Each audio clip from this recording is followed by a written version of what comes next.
Juli 2015, dua pria mengamati pangkalan udara Getty di Brescia, Italia. Tapi mereka bukan tentara, mereka adalah calon anggota ISIS. Tujuan mereka? Mencuri beberapa dari 15 senjata nuklir Amerika yang disimpan di sana dan membawanya kembali ke kekhalifahan.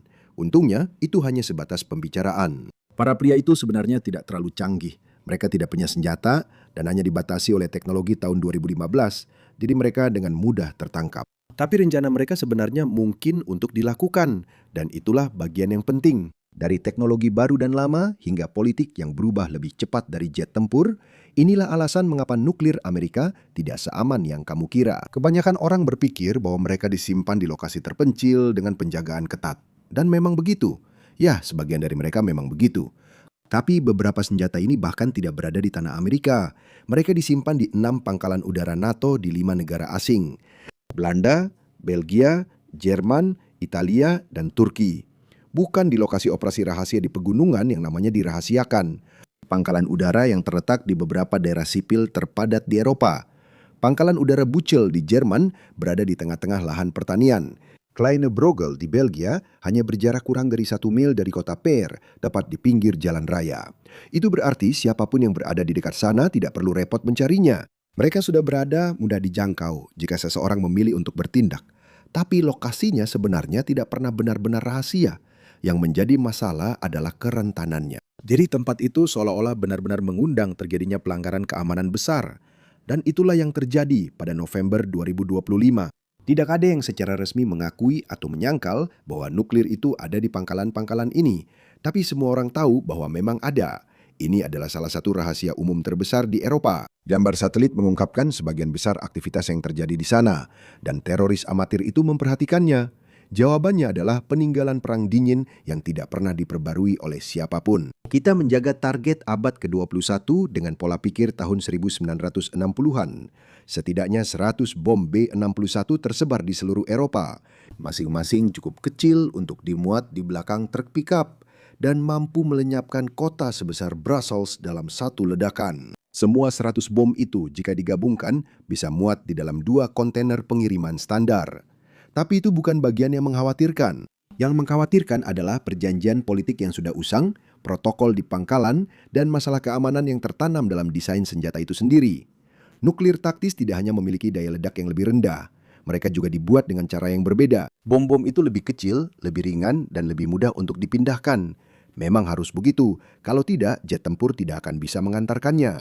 Tapi meskipun kunci internalnya sangat canggih, lingkungan fisiknya jauh lebih rentan. Karena ukurannya kecil, mudah dibawa, dan itu membuatnya menjadi incaran yang menggiurkan bagi teroris. Amerika Serikat tetap memegang kendali operasional dan harus mengizinkan setiap penggunaan. Tetapi jika terjadi baku tembak dan situasinya memanas, pilot Belgia atau Jerman bisa saja menerbangkan senjata nuklir Amerika ke dalam konflik. Hal ini memastikan bahwa NATO tidak akan kehilangan kemampuan untuk membalas dengan senjata nuklir jika semua pilot Amerika dilumpuhkan. Itu juga bukan sekedar kemungkinan. Itu adalah struktur operasional NATO saat ini. Doktrin itu memang baik-baik saja ketika aliansi berjalan seirama. Namun hari ini keadaannya jauh dari itu. Jika NATO bahkan tidak bisa menyatukan pendapat dalam hal-hal yang dulu dianggap rutin, bagaimana mereka bisa mengamankan senjata nuklir dari ancaman taktik dan teknologi baru yang bermunculan? Sudah ada contohnya. Pada malam tanggal 19 Agustus 2025, pihak berwenang di dekat pangkalan udara Aviano di Italia melihat sesuatu yang aneh. Ketika mereka pergi untuk menyelidiki, mereka menemukan seorang wanita sedang mengambil foto dan video di area tersebut. Diduga para agen Rusia sedang menjajaki kemungkinan melakukan sabotase di pangkalan tersebut, yang menurut para ahli keamanan menampung antara 20 hingga 30 senjata nuklir. Dan insiden di Aviano bukanlah satu-satunya. Pada tahun yang sama, pangkalan-pangkalan NATO di seluruh Eropa mulai menghadapi jenis ancaman yang berbeda, yang lebih kecil, lebih murah, dan jauh lebih sulit dilacak. Pada November 2025, Kleine Brogel kedatangan tamu tak terduga, drone. Sirene meraung di seluruh pangkalan, mobil polisi melakukan pengejaran, helikopter pun dikerahkan. Namun mereka gagal menangkap para penyusup yang terlihat beberapa kali di atas pangkalan. Ini bukan kejadian acak. Drone-drone itu tidak terbang dengan pola sederhana. Menurut Menteri Pertahanan Belgia Theo Franken, mereka mendapat perintah jelas untuk menargetkan pangkalan tersebut. Ada juga penyusupan drone di pangkalan udara Volkelen di Belanda. Pasukan keamanan Belanda bahkan sempat melepaskan tembakan ke arah para penyusup, namun gagal menjatuhkan mereka. Ketiga insiden besar ini semuanya dikaitkan dengan intelijen Rusia. Hal itu menunjukkan kerentanan besar pertama dari sistem berbagi nuklir. Para perancangnya di era Perang Dingin membangun pangkalan-pangkalan ini untuk menghadapi ancaman konvensional dan nuklir dari Uni Soviet. Mereka benar-benar fokus pada gambaran besar dan pertahanan mereka pun disusun seperti itu. Namun, mereka mengabaikan masalah-masalah kecil. Pesawat musuh mudah dilacak pada masa Perang Dingin. Drone-drone saat ini jauh lebih lincah. NATO tidak mempersiapkan diri untuk itu. Franken mengatakan hal tersebut ketika ia mendesak pemerintahnya untuk berinvestasi lebih banyak dalam pertahanan anti-drone. Dengan sekitar 10 hingga 20 senjata nuklir taktis milik Amerika di lokasi, itu mungkin ide yang bagus. Karena masalahnya bukan hanya pangkalan-pangkalan ini bisa terlihat, tapi teknologi modern memungkinkan mereka terus-menerus diuji. Namun, teknologi hanyalah puncak gunung es. Struktur di balik insiden-insiden ini bahkan lebih sulit diantisipasi. Pembakaran di Aviano dan drone di Belgia serta Belanda semuanya adalah contoh taktik zona abu-abu, tindakan subversif atau menipu yang berada di bawah ambang konflik bersenjata. Bagi Rusia, menggunakan taktik zona abu-abu terhadap pangkalan-pangkalan tersebut mencapai dua tujuan. Tentu saja, ini mengumpulkan intelijen, tetapi juga membuat pasukan dan peralatan NATO tetap siaga tinggi. Ini adalah perang pengikisan berskala kecil. Ini menurunkan moral, meningkatkan biaya operasional, dan berpotensi memecah anggota aliansi dalam menentukan cara merespons. Ini menjadi uji ketahanan politik bagi aliansi itu sendiri, bukan lagi sekedar masalah keamanan. NATO menyaksikan drone mengubah peperangan di Azerbaijan dan Ukraina, namun tetap saja belum siap. Bukan berarti tidak ada yang melihat hal-hal ini akan terjadi. Hanya saja birokrasi tidak mengambil tindakan. Selama bertahun-tahun, para ahli keamanan seperti Hans M. Christensen dari Federasi Ilmuwan Amerika telah memperingatkan bahwa pangkalan-pangkalan Eropa yang menyimpan senjata nuklir Amerika, terutama dalam program berbagi nuklir dengan NATO, tidak siap menghadapi ancaman modern. Asumsi di balik senjata-senjata ini masih sama sekarang seperti di pertengahan abad ke-20, dan asumsi itu menyebabkan beberapa kerentanan lagi. Yang pertama adalah sesuatu yang sering dibicarakan semua orang, namun respons NATO terhadap hal ini sebenarnya cukup memalukan. Arsitektur dasar NATO sudah ada jauh sebelum siapapun mengetahui tentang perang siber. Keamanan siber aliansi atau bahkan kekurangannya merupakan ancaman yang lebih besar lagi dan kondisinya semakin memburuk setiap harinya. Ancaman siber terhadap senjata nuklir Amerika Serikat di negara-negara tersebut tidak seperti di film. Kemungkinan besar senjata itu tidak akan dibajak oleh program komputer jahat. Ancaman di sini jauh lebih terselubung. Begitu terselubungnya sehingga aliansi tampaknya tidak memahami bahwa mereka perlu mengambil tindakan pencegahan dasar sekalipun. Pada Mei 2021, pasukan Amerika yang bertugas menjaga B-61 di sana menggunakan aplikasi kartu hafalan untuk menghafal protokol keamanan mereka. Ini bukan aplikasi militer yang bersifat rahasia. Semuanya ada di internet yang dapat diakses publik. Jadi apa yang terungkap? Semuanya. Frekuensi patroli, posisi kamera, bahkan ruang penyimpanan mana yang merupakan umpan. Semua ini tersedia hanya dengan pencarian Google sederhana. Tampaknya tidak ada seorang pun di NATO yang memahami bahwa mereka seharusnya menginstruksikan pasukan mereka untuk tidak melakukan hal-hal ini.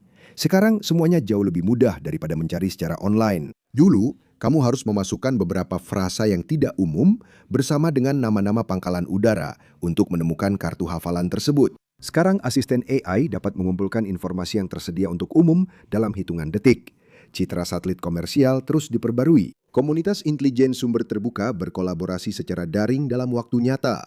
Hambatan untuk pengawasan telah runtuh, dan pangkalan-pangkalan ini dirancang untuk dunia di mana informasi bergerak lebih lambat. Pada bulan April 2026, laboratorium AI Anthropic menunda perilisan model barunya, Claude Mythos, karena konon terlalu mahir menemukan kelemahan perangkat lunak yang bisa dieksploitasi oleh peretas. Situasinya menjadi cukup serius, sehingga Departemen Keuangan Amerika Serikat mengadakan pertemuan darurat dengan para pemimpin keuangan Amerika untuk membahas potensi risiko keamanan siber di institusi mereka.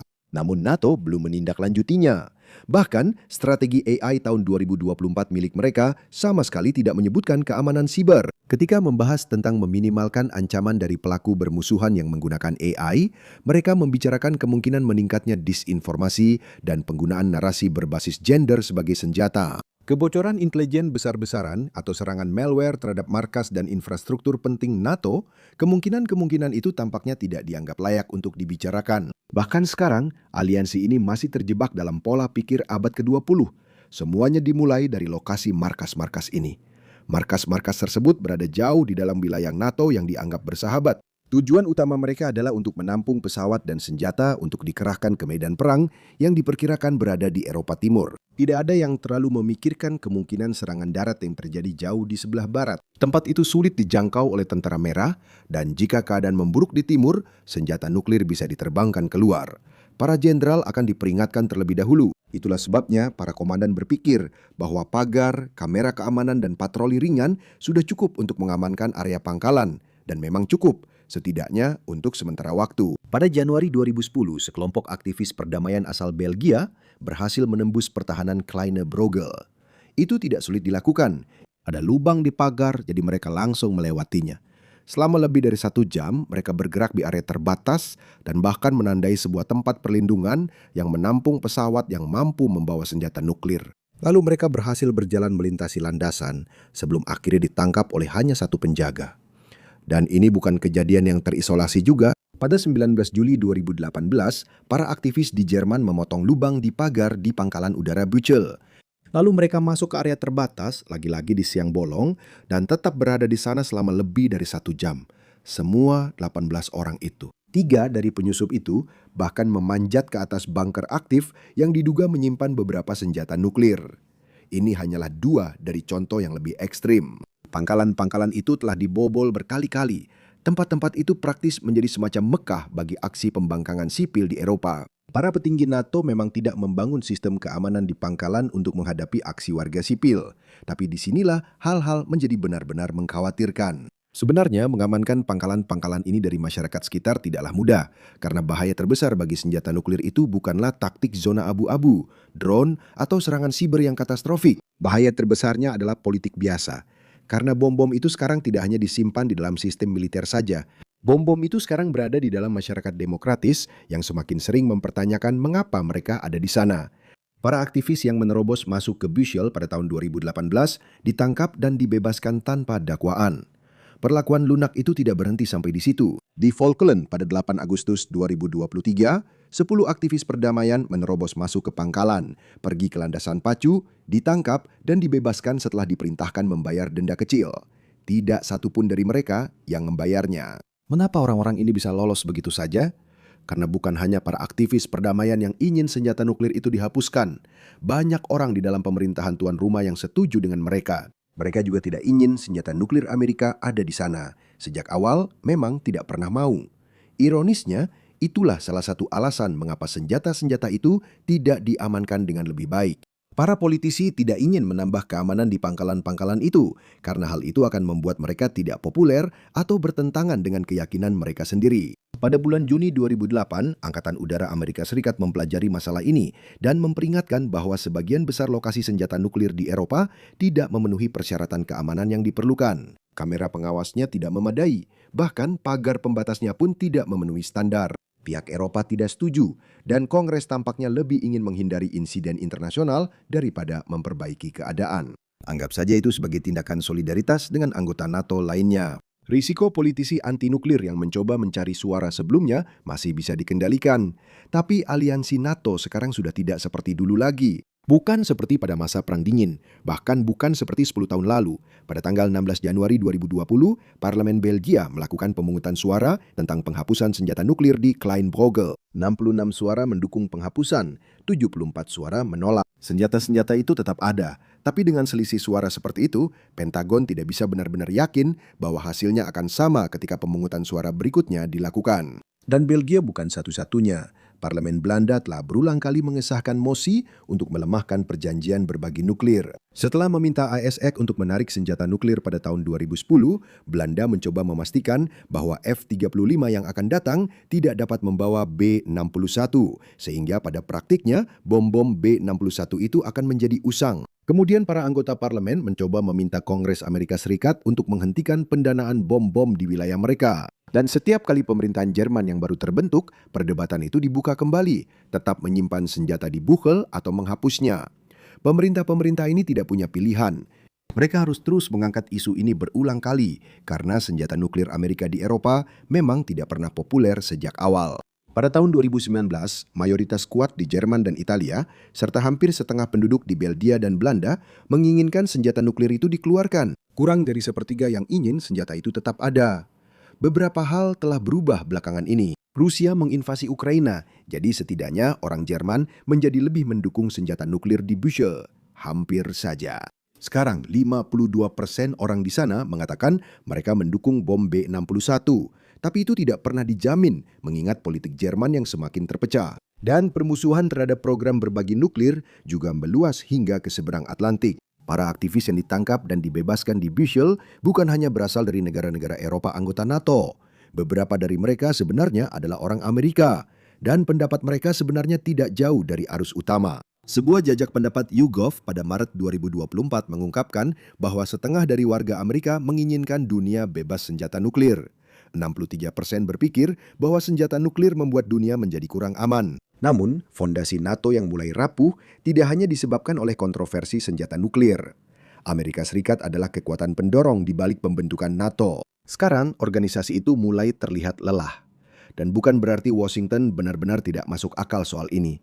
NATO sering membahas perlunya negara-negara anggotanya meningkatkan belanja militer setidaknya 2% dari PDB akhir-akhir ini.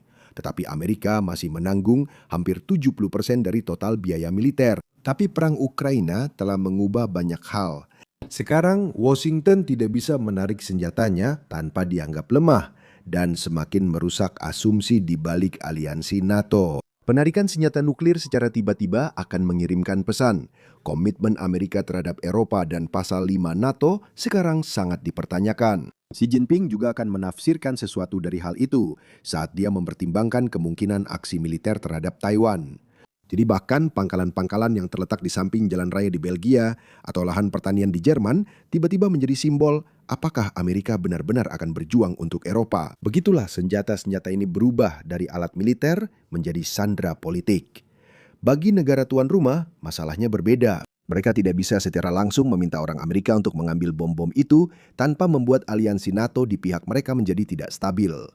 10 tahun yang lalu, mungkin hal itu bisa dianggap selesai setelah ada sedikit ketegangan diplomatik. Meminta orang Amerika untuk mengambilnya hari ini sama saja mengundang berakhirnya komitmen Amerika terhadap NATO dan Eropa. Jadi, bahkan jika masyarakat dan beberapa politisi di negara-negara peserta skema berbagi senjata nuklir ingin senjata itu dihilangkan, konsekuensi geopolitik dari menghapusnya pada tahun 2026 bisa dibilang akan lebih buruk daripada kalah dalam pemilu. Inilah sebabnya Rusia sangat ingin melancarkan operasi zona abu-abu terhadap pangkalan-pangkalan skema berbagi nuklir. Hal ini membuat orang-orang menjadi gugup, saling menyalahkan, dan hubungan transatlantik memburuk.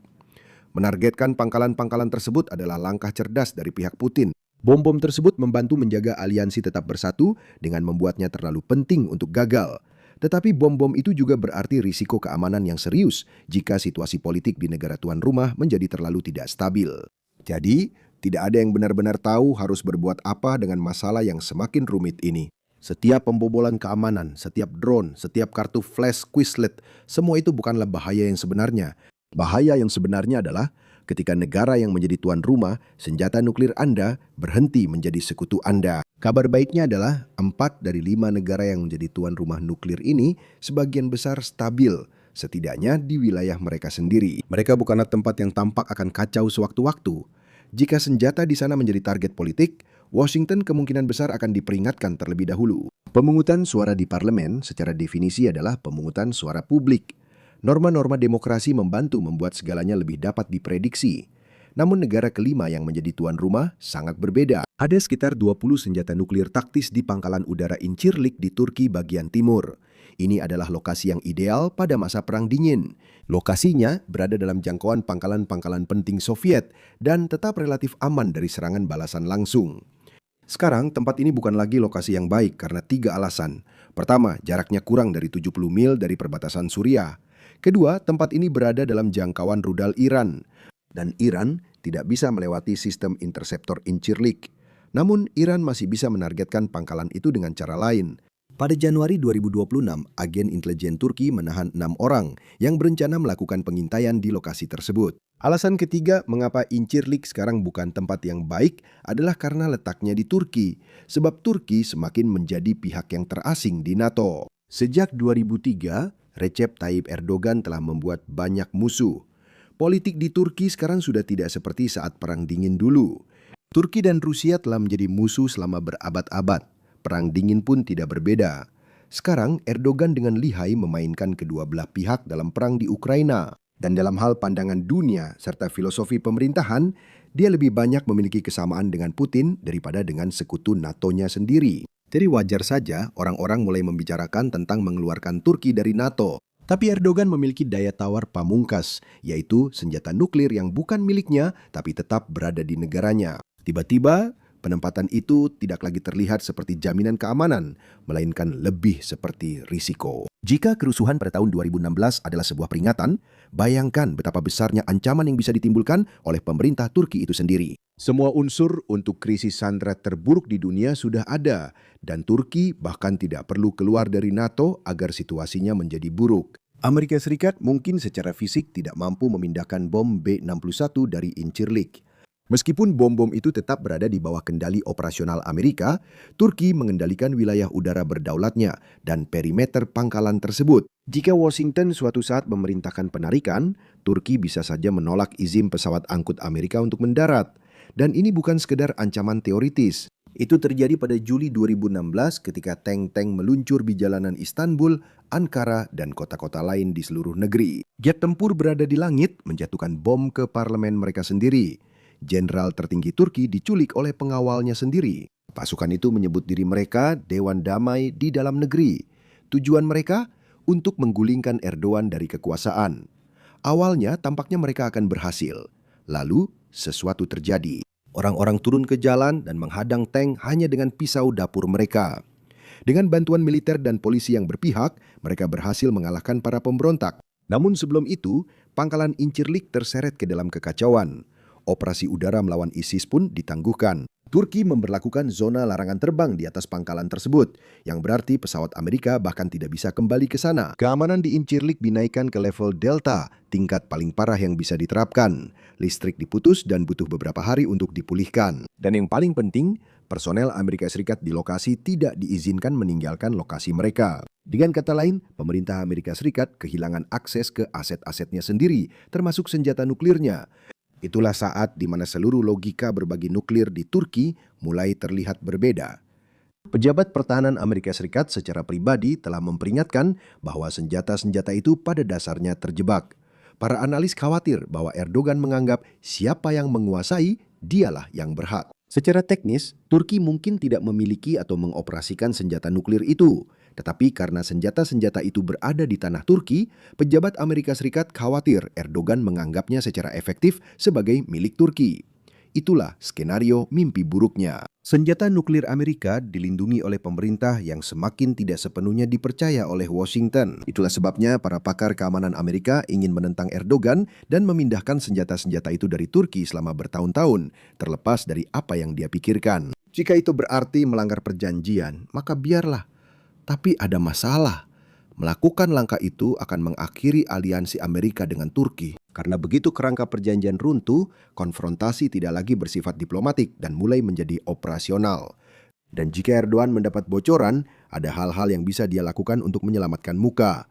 Dia bisa secara fisik menghalangi pengangkatan senjata itu untuk membeli waktu. Landasan pacu diblokir, mencegah pesawat lepas landas, sementara seluruh krisis berlangsung secara langsung di televisi internasional. Jika situasinya benar-benar memburuk, pihak Turki bisa memerintahkan senjata anti pesawat ke area tersebut untuk mengirim pesan bahwa nuklir itu tidak akan kemana-mana. Dan bahkan membahas skenario seperti ini menunjukkan betapa tidak stabilnya pengaturan ini sekarang. Karena senjata-senjata ini ditempatkan untuk memperkuat NATO, bukan menciptakan kemungkinan krisis di dalam NATO itu sendiri. Dan bahkan jika senjata-senjata itu berhasil dipindahkan, lalu apa? Erdogan sudah menyinggung kemungkinan itu pada tahun 2019. Dia mengatakan bahwa dia tidak bisa menerima gagasan bahwa Turki tidak diizinkan memiliki senjata nuklir. Jadi, jika Ankara suatu saat percaya bahwa Amerika tidak lagi mempercayainya dengan pengaturan tersebut, para pemimpin Turki bisa saja memutuskan untuk mengejar kemampuan nuklir secara mandiri. Setelah krisis seperti itu, akan ada tekanan politik yang sangat besar di dalam Turki untuk membuktikan kemandirian dari Washington. Senjata-senjata itu seharusnya mencegah proliferasi nuklir, tetapi di bawah kondisi politik yang salah, runtuhnya pengaturan tersebut justru bisa mendorong proliferasi nuklir. Sejauh itulah logika Perang Dingin yang asli telah menyimpang dari realitas modern. Jawabannya bergantung pada siapa yang akan menggantikan orang itu. Erdogan mengatakan dia tidak berencana mencalonkan diri lagi pada pemilu 2028. Tapi ada satu hal yang perlu diperhatikan. Orang dalam Turki mengatakan dia akan memilih sendiri penerusnya yang diprediksi adalah menantunya Selçuk Bayraktar, bapak dari armada drone Turki. Itu berarti masalah mendasar juga tidak akan hilang. Karena ketika Anda memutuskan untuk menempatkan senjata nuklir Anda sendiri di negara lain, Anda juga memutuskan untuk membuat hubungan Anda dengan negara itu menjadi tak tergantikan secara strategis. Sayangnya, beberapa negara yang dulu dianggap Washington terlalu penting untuk gagal selama Perang Dingin, sekarang jauh lebih rumit secara politik. Tapi penempatan senjata itu tetap ada. Dunia sudah berubah, tapi senjatanya tidak. Dan setiap tahun, jarak antara tempat bom-bom ini berada dan tempat yang semula dianggap aman untuk bom-bom ini semakin melebar. Terima kasih sudah bergabung dengan saya hari ini. Saya harap Anda menikmati videonya. Dan jika Anda ingin melihat lebih banyak video seperti ini, silakan pertimbangkan untuk berlangganan dan aktifkan notifikasi. Itu benar-benar sangat membantu. Terima kasih sekali lagi, dan sampai jumpa lain kali di Map Pack.